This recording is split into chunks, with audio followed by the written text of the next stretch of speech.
Good wishes to all of you.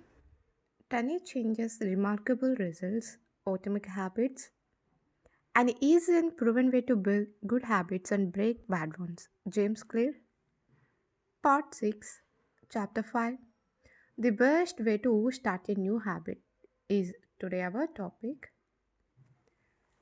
The best way to start a new habit audiobook. In 2001, researchers in Great Britain began working with 248 people to build better exercise habits over the course of 2 weeks. The subjects were divided into three groups. The first group was the control group. They were simply asked to track how often they exercised. The second group was the motivation group. They were asked not only to track their workouts but also to read some material on the benefits of exercise. The researchers also explained to the group how exercise could reduce the risk of coronary heart disease and improve heart health. Finally, there was the third group. These subjects received the same presentation as the second group, which ensured that they had equal levels of motivation. However, they were also asked to formulate a plan for when and where they would exercise over the following week. Specifically, each member of the third group completed the following sentence: during the next week, I will partake in at least 20 minutes of vigorous exercise on day at a time and place. In the first and second groups, 35 to 38% of people exercise at least once per week. Interestingly, the motivational presentation given to the second group seemed to have no meaningful impact on behavior. But 91% of the third group exercised at least once per week, more than double the normal rate. The sentence they filled out is what researchers refer to as an implementation intention, which is a plan you make beforehand about when and where to act. That is, how you intend to implement a particular habit. The cues that can trigger a habit come in a wide range of forms: the feel of your phone buzzing in your pocket, the smell of chocolate chip cookies, the sound of ambulance sirens, but the two most common cues are time and location. Implementation intentions leverage both of these cues. Broadly speaking, the format for creating an implementation intention is: when situation X arises, I will perform response Y. Hundreds of studies have shown that implementation intentions are effective for sticking to our goals, whether it's writing down the exact time and date of when you will get a flow shot or recording the time of your colonoscopy appointment. They increase the odds that people will stick with habits like recycling, studying, going to sleep early, and stopping smoking. Researchers have even found that voter turnout increases when people are forced to create implementation intentions by answering questions like: what route are you taking to the polling station? At what time are you planning to go? What bus will get you there? Other successful government programs have prompted citizens to make a clear plan to send taxes in on time or provided directions on when and where to play when and where to pay late traffic bills. The punchline is clear. People who make a specific plan for when and where they will perform a new habit are more likely to follow through. Too many people try to change their habits without these basic details figured out. We tell ourselves, I'm going to eat healthier or I'm going to write more. But we never say when and where these habits are going to happen. We leave it up to chance and hope that we will just remember to do it or feel motivated at the right time. And implementation intention sweeps away foggy notions like I want to work out more, or I want to be more productive, or I should vote, and transforms them into a concrete plan of action. Many people think they lack motivation when what they really lack is clarity. It is not always obvious when and where to take action. Some people spend their entire lives waiting for the time to be right to make an improvement.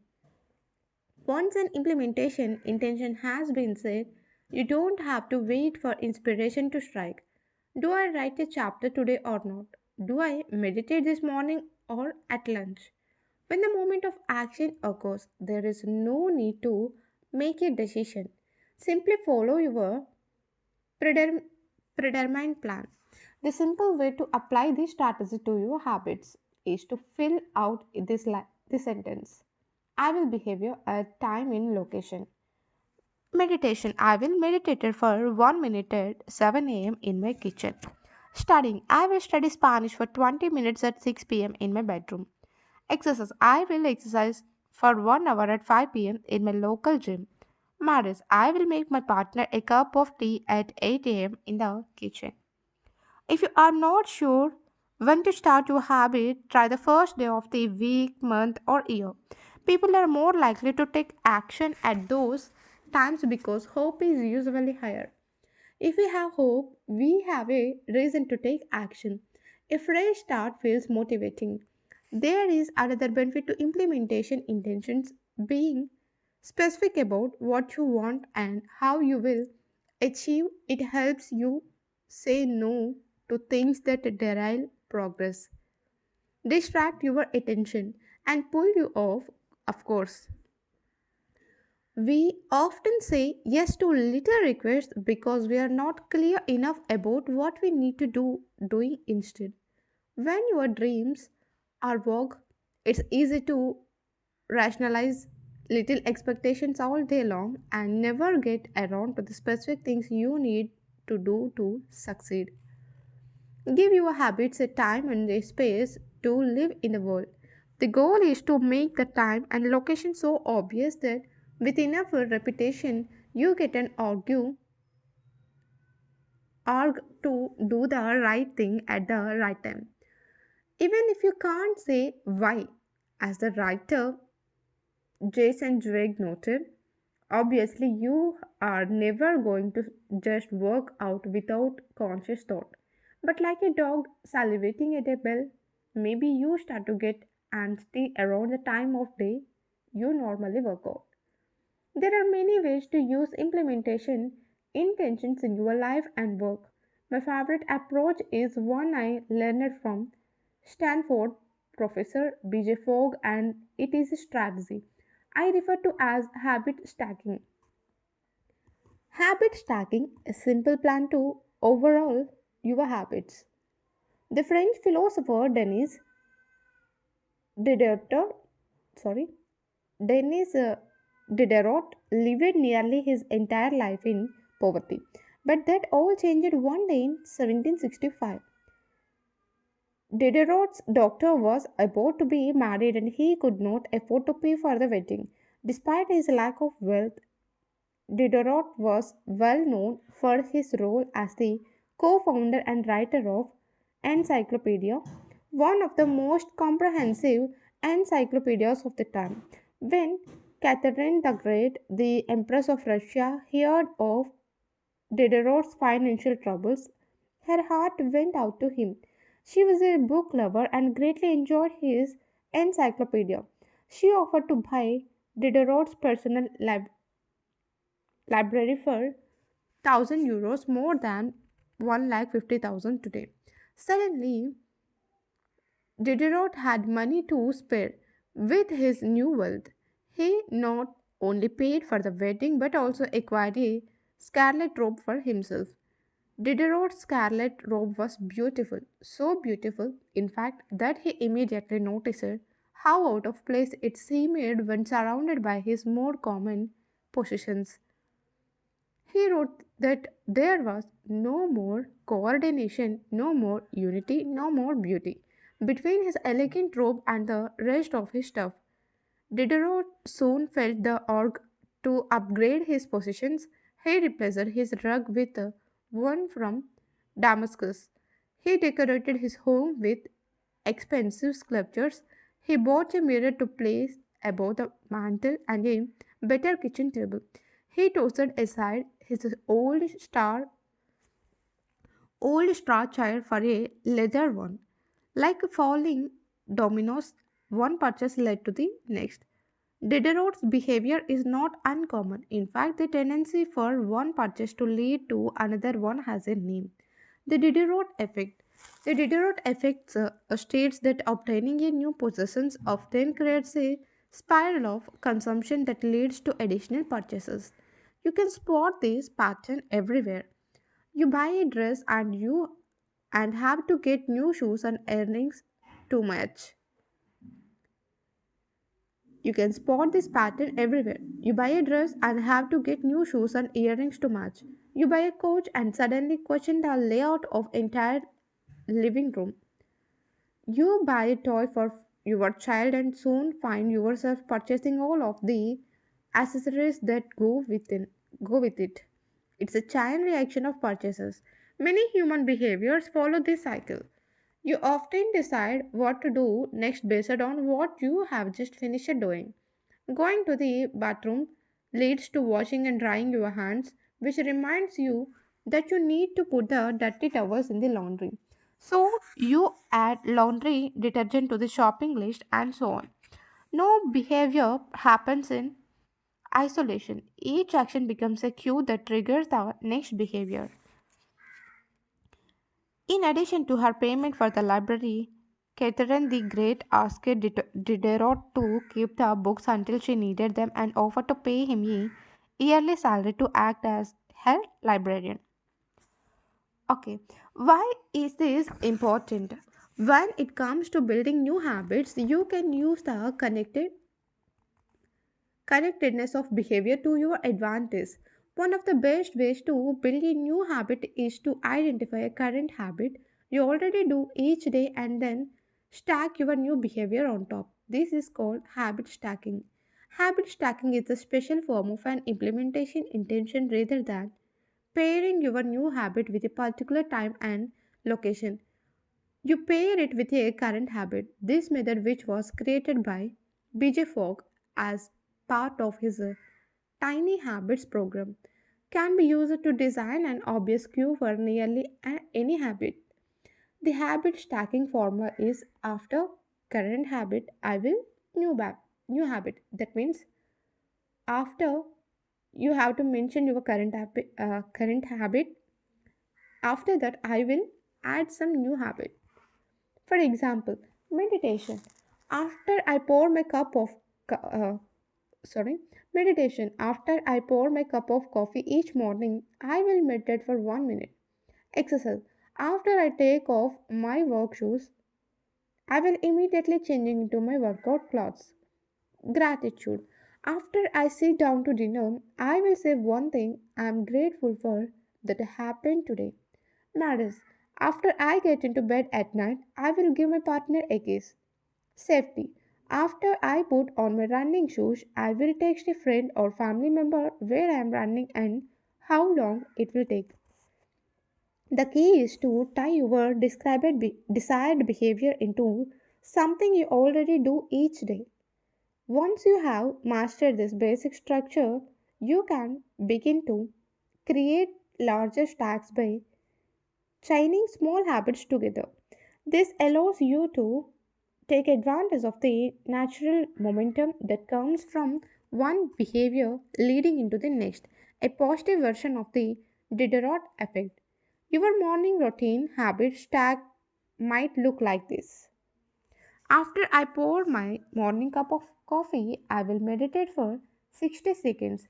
After I meditate for 60 seconds, I will write my to do list for the day. After I write my to do list for the day, I will immediately begin my first task or consider this habit stack in the evening. After I finish eating dinner, I will put my plate directly into the dishwasher. After I put my dishes away, I will immediately wipe down the counter. After I wipe down the counter, I will set out my coffee mug for tomorrow morning. You can also insert new behaviors into the middle of your current routines. For example, you may already have a morning routine that looks like this: wake up, make my bed, take a shower. Let's say you want to develop the habit of reading more each night. You can expand your habit stack and try something like wake up, make my bed, place a book on a pillow, take a shower. Now, when you climb into bed each night, a book will be sitting there waiting for you to enjoy. Overall, habit stacking allows you to create a set of simple rules that guide your future behavior. It's like you always have a game plan for which action should come next. Once you get comfortable with this approach, you can develop general habit stacks to guide you whenever the situation is appropriate. Exercise. When I see a set of stairs, I will take them instead of using the elevator. Social skills. When I walk into a party, I will introduce myself to someone I don't know yet. Finances. When I want to buy something over $100, I will wait 24 hours before purchasing. Healthy eating. When I serve myself a meal, I will always put veggies on my plate first. Minimalism. When I buy a new item, I will give something away. One in, one out. Mood. When the phone rings, I will take one deep breath and smile before answering. Forgetfulness. When I leave a public place, I will check the table and chairs to make sure I don't leave anything behind. No matter how you use this strategy, the secret to creating a successful habit stack in selecting the right cue to kick things off. Unlike an implementation intention, which specifically states the time and location for a given behavior, habit stacking implicitly has the time and location built into it. When and where you choose to insert a habit into your daily routine can make a big difference. If you are trying to add meditation into your morning routine, but mornings are chaotic and your kids keep running into the room, then that may be the wrong place and time. Consider when you are most likely to be successful. Don't ask yourself to do a habit when you are likely to be occupied with something else. Your cue should also have the same frequency as your desired habit. If you want to do a habit every day, but you stack it on top of a habit that only happens on Mondays, that's not a good choice.